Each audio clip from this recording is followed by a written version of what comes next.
Hi అండి, welcome to our channel. Mahabharatam మనం 11 ఎపిసోడ్లు పూర్తి చేసుకొని 12వ ఎపిసోడ్లోకి వచ్చేసాము. కొంచెం లేట్ అవుతుంది చెప్పడము, కానీ పూర్తి చేయాలనే సంకల్పంతో నేను ప్రయత్నం చేస్తున్నాను.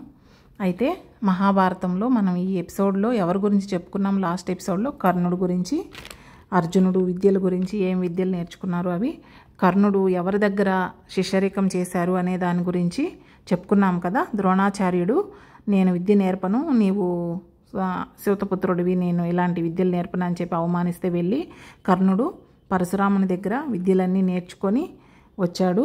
అవన్నీ మనము లాస్ట్ ఎపిసోడ్స్లో చెప్పుకున్నాం కదా.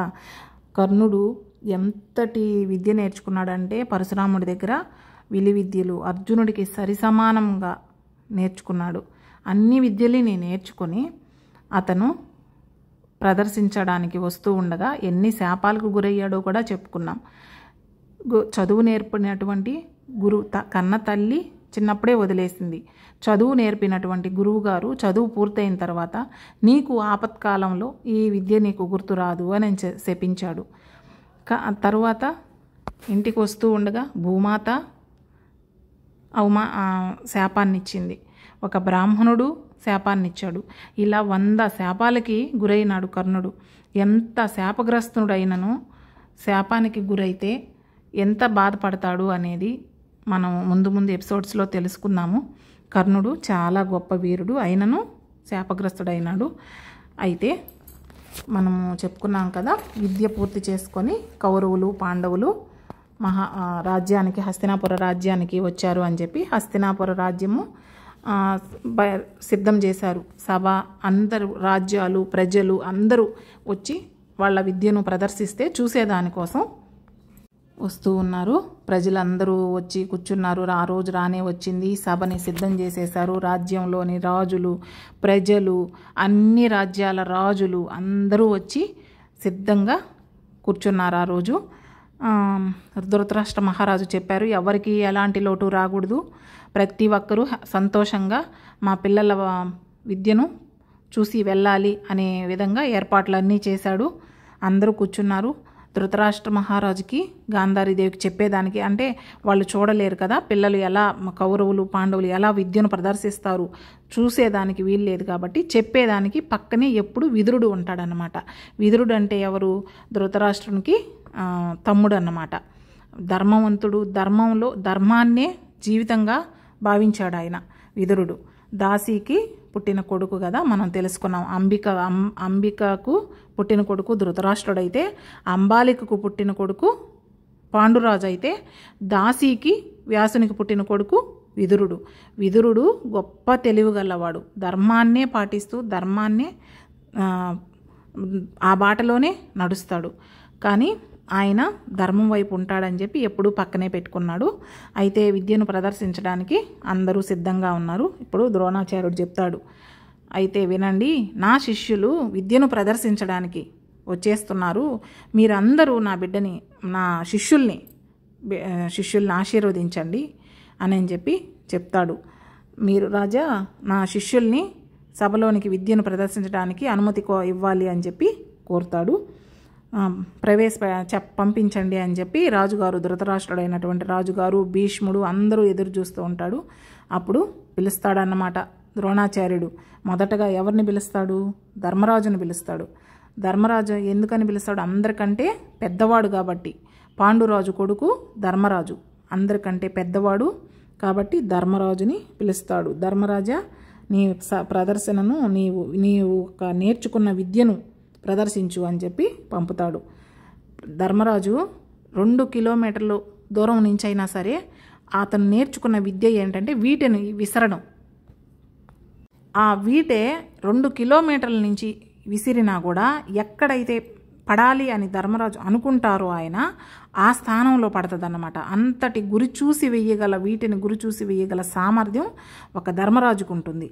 ఆ ధర్మరాజు వీటెను విసురుతాడు. విసరగానే ఎక్కడో 2 కిలోమీటర్ల అవతంలో నుంచి ఉన్న వీటే వచ్చి సభలో మధ్యలో పడుతుంది. అందరూ ప్రజలు చప్పట్లు అరుపులతో ఓ అని అరుస్తూ ఉంటారు. అప్పుడు తల్లి కుంతీదేవి సంతోషం వ్యక్తం చేస్తూ ఉంటుంది. కన్నతల్లి కదా, తన బిడ్డ ఎన్నో సంవత్సరాల నుంచి విద్య నేర్చుకొని వచ్చాడు, విద్యను ప్రదర్శిస్తున్నాడు కదా, అది చూసిన తల్లి ఆనందంతో పొంగిపోతూ ఉంటుంది కుంతీదేవి. అందరూ చూస్తూ ఉన్నారు. ధర్మరాజు ప్రదర్శించాడు. నాయన నువ్వు కూర్చో ఇంకా అని చెప్తాడు. తర్వాత భీముడు దుర్యోధనుడు ఇద్దరు ఒకే ఆయుధాలు పట్టుకొని, ఇద్దరు గదాయుద్ధమే కదా నేర్చుకున్నారు, ఇద్దరు బలవంతులు ఇద్దరు. దుర్యోధనుడు వజ్రకాయుడై ఉన్నాడు, అలాగే భీముడు శౌర్యంతో నాగలోకం వెళ్ళి అతనికి పెద్ద గొప్ప బలం వచ్చింది కదా. ఇద్దరు ఒకరికొకరు ఎవ్వరూ తగ్గరన్నమాట. ఇద్దరు గదాయుద్ధాలతో కొట్టుకొని వాళ్ళు ఇద్దరు ఎలా హోరీగా పోరాడతారనమాట. నువ్వా నేనా అన్నట్టుగా గదాయుద్ధాలు అలా కొట్టుకుంటూ ఉంటే భీష్ముడు చూసి అనుకుంటాడు, అమ్మో ఏంటి వీళ్ళిద్దరూ ఇలా కొట్టుకుంటున్నారు, విద్యను ప్రదర్శిస్తున్నారా లేకపోతే కొట్టుకుంటున్నారా అని చెప్పి అరుస్తూ ఉంటారు. ఒక పక్క భీమసేన అని అరుస్తుంటే ఒక పక్క దుర్యోధన అని అరుస్తూ ఉంటారు. ఇదంతా చూసి తల్లిదండ్రులు ఇద్దరు సంతోషపడుతున్నా భీష్ముడికి అనిపిస్తుంది వీళ్ళిద్దరూ కొట్టుకుంటున్నారు, అంత దూరం రానియకూడదు అని చెప్పి. సరే ద్రోణాచార్యుడికి చెప్తాడు, ఇంకా నువ్వు వెళ్ళి వాళ్ళ ప్రదర్శన ఆపేసి అంటాడు. తరువాత ద్రోణాచార్యుడు వాళ్ళ పోయి నాయన మీ ప్రదర్శన ఇంకా చాలు అని చెప్పి పంపించేస్తాడు. ఇద్దరు చూసుకుంటూ కళ్ళు ఉరుముకుంటూ చూసుకుందాం తర్వాత అన్నట్టుగా వెళ్ళిపోతారు. తర్వాత ద్రోణాచార్యుడు నా ప్రియ శిష్యుడు ప్రపంచంలో కల్లా అత్యంత ధనుర్ధారి వస్తున్నారు అని చెప్తాడు. చెప్పగానే అర్జునుడు ఎంట్రీ అంటే అప్పుడే కనిపించడు, చీకటైపోతుంది అన్నమాట. ఒక బాణం వేయగానే మొత్తం చీకటైపోతుంది. అప్పుడు పగులు అంటే అందరూ విద్యను ప్రదర్శిస్తున్నారు, రాజ్యంలో అందరూ కూర్చొని ఉంటారు కదా, చీకటైపోద్ది ఒక్కసారిగా. ఏంది ఇప్పుడు వరకు బాగానే ఉంది కదా, ఎందుకు చీకటైపోయింది అనుకుంటా ఉంటారు. ఇంకొక బాణం వేసి వాయుదేవుడు మేఘాస్త్రాన్ని వేసి మేఘాలన్నీ చీకటి అలుముకునేలా చేస్తాడు. అప్పుడే వెంటనే వాయుస్త్రాన్ని వేస్తాడు. వాయుస్త్రం అంటే గాలి కొట్టి మేఘాలన్నీ విడిపోయేటట్టు చేస్తాడు. ఆ గాలికి మేఘాలన్నీ విడిపోతూ ఉంటాయి. అప్పుడు ద్రోణాచార్యుడు అంటాడు, ఇది నా శిష్యుడు ప్రదర్శిస్తున్నటువంటి విద్య అని గర్వంగా చెప్తాడు. ఇంకా ప్రజలందరూ అర్జున అని అరుస్తూ ఉంటారు. ఆ విద్యలు అన్నీ నేర్చుకున్నాడు, అన్ని విద్యలు ఇంకా చూడండి అని చెప్పి చెప్తాడు ద్రోణాచార్యుడు. అలా నాగాస్త్రాన్ని వేస్తాడు, గరుడాస్త్రాన్ని వేస్తాడు, ఇవన్నీ ఆకాశంలో చూపిస్తూ ఉంటాడనమాట. నాగాస్త్రం వేయగానే నాగుపాములన్నీ ఆకాశంలోకి వస్తాయి, మళ్ళీ గరుడాస్త్రాన్ని వేయగానే ఆ పాములన్నింటినీ గరుడు దేవత వచ్చి ఎత్తుకొని పోతూ ఉంటాయి అనమాట. ఇలా అస్త్రాలన్నింటినీ చూసి కిందకి భూమిలోనికి వేస్తాడు. ఇలా అస్త్రాలన్నీ ప్రదర్శిస్తూ సభలోనికి ఎంట్రీ ఇస్తాడు. అర్జునుడిని చూసి దుర్యోధనుడు కొంచెం కుళ్ళుకుంటూ ఉంటాడు. ఈ లోపల ఒక గుర్రాలు వేసుకొని కర్ణుడు వస్తాడు. కర్ణుడు వచ్చి నాకు వచ్చు ఇవి ఒక తెల్లటి గుర్రాలతో ఇస్తాడు కదా, ఆయనకి పరశురాముడు ఇచ్చిన రథంతో వస్తాడు కర్ణుడు. ఆ కర్ణుడిని చూడగానే ఎవరు ఈయన ఇంతటి బంగారు వర్ణంలో మెరిసిపోతున్నాడు కవచకుండలాలతో అని చెప్పి కుంతీదేవి అప్పుడే గమనించేస్తుంది. ఇతను ఎవరు కవచకుండలాలతో వచ్చున్నాడే అని చెప్పి చూస్తూ ఉంటుంది. ఈయన వచ్చి ఆపగానే అందరూ ఆశ్చర్యపోతారు. ఈయనే పరిచయం చేసుకుంటాడు కర్ణుడు. అందరూ గాముగా ఉండేసరికి అర్జునుడు కూడా ఎలవరిపోయి చూస్తూ ఉంటాడు ఒక పక్కన నిల్చొని. నా పేరు కర్ణుడు, నేను అర్జునుడు చేసేటువంటి విద్యలన్నింటినీ కూడా చేస్తాను, అర్జునుడి కంటే ఎక్కువే వచ్చు నాకు, నా దగ్గర శివధనుస్సు ఉంది అని గర్వంతో చెప్తూ ఉంటాడు. నా విద్యను ప్రదర్శించమంటారా అని నేరుగా ప్రజల్ని అడుగుతాడు. ముందు సభలోనికి వచ్చినప్పుడు ఎవరితో మాట్లాడాలి, రాజుగారితో మాట్లాడాలి. కానీ కర్ణుడు మనస్తత్వం అది కాదు, నేరుగా ప్రజలనే అడుగుతాడు. కర్ణుడు అట్లా అడగగానే భీష్ముడు ఆశ్చర్యపోతాడు. ఇంతటి వీరుడా, ఇంతటి సూర్యుడా, సరే ప్రజల ముందు నువ్వు ఎందుకు చేస్తున్నావు ఏంటి అని అడగకూడదు కదా అని చెప్పేసి సరే చేయనాయనా అని చెప్తాడు. ఎంతగా దుర్యోధనుడు గమనిస్తూ ఉంటాడు. అప్పుడు గాంధీవం, అర్జునుడి దగ్గర ఉన్నది గాంధీవం, నా దగ్గర ఉన్నది శివధనస్సు అని గర్వంతో అంటాడు. ఏమి చేశాడు అర్జునుడు, ఎలాంటి విద్యలైతే చేశాడో అవన్నీ నేను చేసి చూపిస్తాను అని చెప్పి అర్జునుని రెచ్చగొడుతూ అన్ని విద్యలు చేసి చూపిస్తూ ఉంటాడు. ద్రోణాచార్యుడి వంక అర్జునుడు చూస్తూ ఉంటాడు. ఎందుకంటే గురువుగారు ఆజ్ఞ లేనిదే యుద్ధం చేయకూడదు. కానీ కర్ణుడు అర్జునుడిని రెచ్చగొడుతూ మాట్లాడుతున్నా కూడా గురువు గారి సాయే చూస్తూ ఉంటాడు. గురువు చెప్పిందాకా ఎలాంటి విద్యను ప్రదర్శించకూడదు అని మౌనంగా ఉంటాడు. ఇది గమనించిన ద్రోణాచార్యుడు తెలివిగా ఇలా అంటాడు, నీవు ఎవరు? ఒక క్షత్రియుడువా? క్షత్రియుడు క్షత్రియుడితోనే యుద్ధం చేస్తాడు. అర్జునుడు కుంతీపుత్రుడు, క్షత్రియుడు, నీవెవరు అనగానే ఒక్కసారిగా కర్ణుడు డల్ అయిపోయేసి వెనక్కి వెళ్ళిపోతాడు. అంటే రథం మీద నుంచి పక్కకి వెళ్ళిపోతాడు. అప్పుడే దుర్యోధనుడు మనసులో ఒక ఆలోచన మొదలవుతుంది. నా సైడు ధనుర్విద్య ఎవరికీ రాదు కదా, అయితే నేను ఈ గదాయుద్ధం చేస్తాను కానీ అర్జునుడికి పోటీగా ఎవరుండారు అని మనసులో అనుకొని ఇతను నా సైడు ఉంటే అర్జునుడికి పోటీగా యుద్ధం చేయొచ్చు, ఎప్పటికైనా రాజ్యం కోసం యుద్ధం చేయాల్సి వస్తుందని చెప్పి మేనమామ అయినటువంటి శకుని వైపు చూస్తాడు.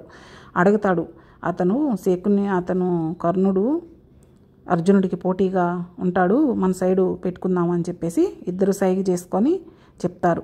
దుర్యోధనుడు లేచి ఆగు మిత్రమా అంటాడు. కర్ణుడు ఎవరు నన్ను మిత్రమా అని పిలిచారు ప్రేమతో అని చెప్పి వెనక్కి తిరిగి చూస్తాడు. దుర్యోధనుడు లేచి ఆగు ఆగు ఆచార్య దేవా, ఏమంటివి జాతి నెపమున సూతునికి కింద అర్హత లేదంటివా? ఎంత మాట, ఇది క్షేత్ర పరీక్షయే గాని క్షత్రియ పరీక్ష కాకూడదు. పరీక్ష అందువా, కుల పరీక్ష అందువా? నీ తండ్రి భరద్వాజుడిది జన్మం ఎటువంటిది, నీ జన్మం ఎటువంటిది? మట్టి కుండలో పుట్టిదివి కదయ్యా. అంత ఏల గురుకుల పితామహుడు శంతనుడు కొడుకు అయినటువంటి ఈ పితామహుడు గంగాపుత్రుడు ఎట్లా జన్మించినాడు? ఈయనదే కులము. మా పితామహుడు శంతనుడు మత్స్యకారిణి అయిన సత్యవతిదే కులము.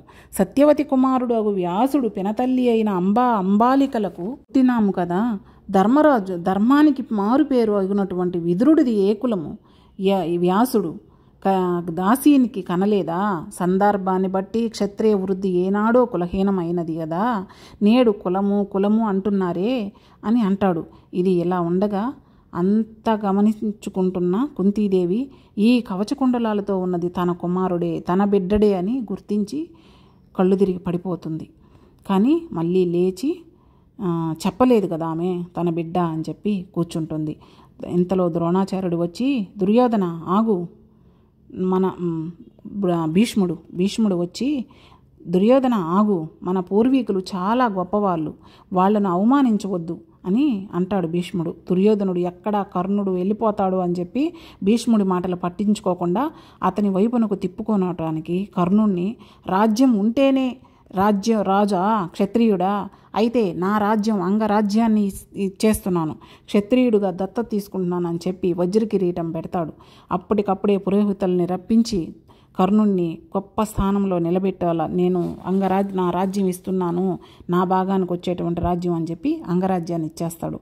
అప్పటి నుంచి ఆయన్ని అంగరాజు కర్ణుడు అని పిలుస్తారు.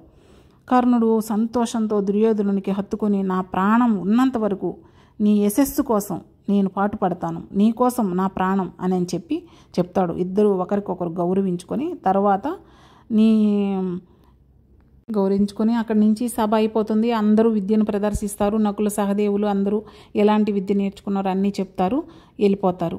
అప్పుడు కర్ణుడికి ఒక అనుమానం వస్తుంది. ఏంది ఇది, దుర్యోధనుడు నాకు ఎందుకు ఇలా ఇచ్చారు అని చెప్పి ఒక అతన్ని అడుగుతాడు, అక్కడ ఉండేటువంటి ఒక అతన్ని రాజ్యంలో. అయితే అప్పుడు చెప్తాడు, లేదు ఏకలవ్యుడుని ఇలా చేశారని చెప్పేసి మనసులో పెట్టుకొని దుర్యోధనుడు ద్రోణాచార్యుడు అర్జునుడి కోసం ఇంత బలి చేశాడు. ఆ ఏకలవ్యుడిని బొటనవేలు తీసుకున్నాడు. అర్జునుడు మీకంటే గొప్పవాడు, అర్జునుడి కన్నా మీకన్నా ఏకలవ్యుడు అని చెప్పి చెప్తాడు. చెప్పిన తర్వాత ఈయనకి బాధేస్తుంది అన్నమాట ఏకలవ్యుడి గురించి. అందుకని చెప్పేసి పొద్దున్న లేచి అడవికి బయలుదేరతాడు కర్ణుడు. బయలుదేరేసి అతన్ని కలుసుకుంటాడు, ఏకలవ్యుని కలుసుకొని జరిగిందంతా వివరించి తెలుసుకొని నీకు అన్యాయం జరిగింది అని చెప్పి అతనికి పళ్ళు పలహారాలు ఏదో బంగారం నగలు అవన్నీ ఎత్తుకొని పోతాడు. ఆయన అవన్నీ పట్టించుకోకుండా జరిగిపోయింది కదా, నేను గురుదక్షిణ ఇచ్చేసాను అని చెప్పి చెప్తాడు. ఏకలవ్యుణ్ణి చెల్లెలు అక్కడ పక్కనే ఉంటుంది, ఆమె చూసి అడుగుతుంది, మా అన్న వల్ల లాభం పొందినటువంటి అర్జునుడు రాలేదు, బటన్ వేలు తీసుకున్న ద్రోణాచార్యుడు రాలేదు, నీవు వచ్చావు కదా, నీవు చాలా మంచివాడివి అని చెప్పేసి నిన్ను నేను పెళ్లి చేసుకుంటాను అని చెప్పి ప్రభావతి అడుగుతుంది, ఏకలవ్యుడి చెల్లెలు. ఆమె చాలా అందంగా ఉండడంతో కర్ణుడు కూడా సరే అని చెప్పి పెళ్లి చేసుకుంటాడు. అక్కడి నుంచి ఏకలవ్యుని ప్రభావతిని తీసుకొని హస్తినాపురానికి వస్తాడు. ఏకలవ్యుడు కూడా తనకి బంధువు అయిపోయాడు, ఏదో ఒక రోజు ఉపయోగపడతాడని చెప్పి దుర్యోధనుడు సంతోషంతో కర్ణుడిని ఆశీర్వదిస్తాడు. కర్ణుడు పెళ్లి చేసుకొని వచ్చాడని చెప్పి రాజ్యంలో అందరూ హంగామాగా చేసి ఇంకా కర్ణుడిని ఏకలవ్యుని తనకు హద్దుకొని తనకు రుణపడేటట్టు చేసుకుంటాడు. తర్వాత కథ 13వ ఎపిసోడ్లో చెప్పుకుందాం.